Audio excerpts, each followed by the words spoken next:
आज 2 अक्टूबर गांधी जयंती के दिन हम गांधी के पुतले पर आकर फूल हार करे हैं। हम सोशलिस्ट नज़रिया रखने वाले लोग हैं और हम हमेशा से ये मानते आए हैं कि कोई भी जुल्म हो, नाइंसाफ़ी हो, इस देश में गांधी, डॉक्टर अंबेडकर, मौलाना अब्दुल कलाम आज़ाद इनका देश है और इनको कभी भूलना नहीं चाहिए। इस देश में आज हाथरस की जो घटना हुई, हम उसकी भी मजम्मत करते हैं कि इस देश में इस तरह के वाक़े अगर होने लगे तो कहीं ना कहीं गांधी की याद आने लगती है। और इस वाक़े से भी हमें यही महसूस हो रहा है कि 2 अक्टूबर के दिन गांधी जयंती पे उस वाक़े की मजम्मत करना चाहिए और किसी भी तरह का जुल्म व सितम और अमीरी गरीबी का फ़र्क अगर हमारे शहर में भी महसूस होने लगे तो ऐसे वाक़े की भी हम मजम्मत करते हैं और उसके ऊपर कड़ी कार्रवाई हो, ये हम चाहते हैं। राजधानी क्योंकि अभी एक ऐसा वाक़या हमारे यहाँ हुआ कि मालेगांव महानगर पालिका के कमिश्नर दीपक कासार साहब वो कोई काम काज तो मालेगांव में आने के बाद से अभी तक किए नहीं। 1 महीने से ऊपर हो गया वो ऑफिस में नहीं आए। ये सब बातें हम मुसलसल बोल रहे हैं कि यार ये शहर के लिए बराबर कमिश्नर नहीं है, मगर इस बीच एक इतना शर्मनाक वाक़या हुआ जो गरीबी अमीरी के फ़र्क के साथ किसी की ज़िंदगी का सवाल आ गया कि क्या गरीब आदमी की ज़िंदगी नहीं है। वाक़या ऐसा हुआ कि हमारी मालूमात में 23 अगस्त को कमिश्नर साहब की बीवी वो पॉजिटिव हुई, कोविड पॉजिटिव। उसके बाद कोई बहुत ज़्यादा सिम्टम्स नहीं थे, मामूली उनको जो भी ट्रीटमेंट था वो उनको ज़रूरत थी।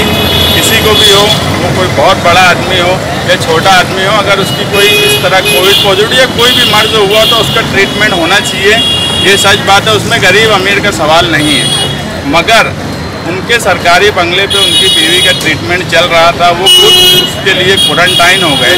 मगर इस बीच एक ऐसा वाक़या हुआ जो कि शहर के लिए बहुत ही खतरनाक और धक्का लगने जैसा हमने महसूस किया कि 3 लोगों की मौत हो गई सहारा हॉस्पिटल में उस वाक़े से। उसकी तफसील में मैं आगे आऊँगा। और वो 3 लोगों की मौत होने की वजह मालेगांव म्यूनसिपल कॉरपोरेशन के कमिश्नर हैं, क्योंकि उन्होंने जो ऑर्डर निकाला, उन्होंने एक ऑर्डर निकाला लोटस हॉस्पिटल, सरकारी बंगले के आगे एक हॉस्पिटल है, वहाँ पर वेंटिलेटर लग रहा है, ऐसा लोटस हॉस्पिटल वाले ने एक लेटर आयुक्त को दिया। कमिश्नर ने उस पर फ़ौरन लिखा कि त्वरित कार्रवाई करावी और अंडरलाइन किया 2 वेंटिलेटर देने की सहारा हॉस्पिटल को। सहारा हॉस्पिटल में उस वक्त 9 वेंटिलेटर थे, जिसमें से 1 वेंटिलेटर काम नहीं कर रहा था। 8 वेंटिलेटर थे।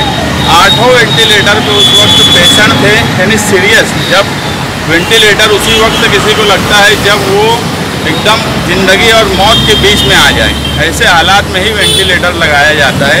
वहाँ पर वेंटिलेटर मरीज़ को लगे हुए थे। उसके बाद भी उनका बार बार इसरार था डिपार्टमेंट पे, डॉक्टर पे कि वो वेंटिलेटर भेजे।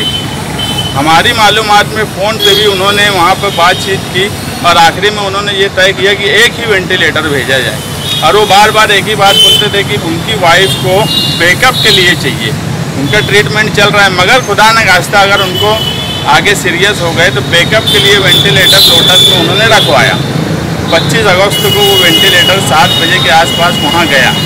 उस वक्त हमारी मालूमात में वहाँ पर जो पेशेंट थे सुधाकर येवले, उनकी वेंटिलेटर हटाने की वजह से मौत हो गई और वो वेंटिलेटर लोटस हॉस्पिटल में पहुंचा दिया गया। वो एक प्राइवेट हॉस्पिटल है और महानगर पालिका का DCH हॉस्पिटल सिर्फ सहारा हॉस्पिटल है जो सीरियस मरीजों के लिए बनाया गया है। उस हॉस्पिटल में अगर कोई गरीब मरीज़ था तो कमिश्नर साहब को कोई ज़रूरत नहीं थी वहाँ से वेंटिलेटर प्राइवेट हॉस्पिटल में भिजवाने की, मगर उन्होंने भिजवाया। उसके बाद वहाँ पे 2 पेशेंट दूसरे दिन और इंतकाल हुआ। हमको अनऑफिशियली ऐसा बोला गया कि यार अगर वो वेंटिलेटर मौजूद होता तो वो ज़रूरत थी उनको लगाया जा सकता था, और वो वेंटिलेटर उनकी बीवी को लगा भी नहीं, क्योंकि वो उस पोजीशन में पहुंची ही नहीं कि उनको वेंटिलेटर की ज़रूरत पड़े। लेकिन ये एक अच्छी बात थी।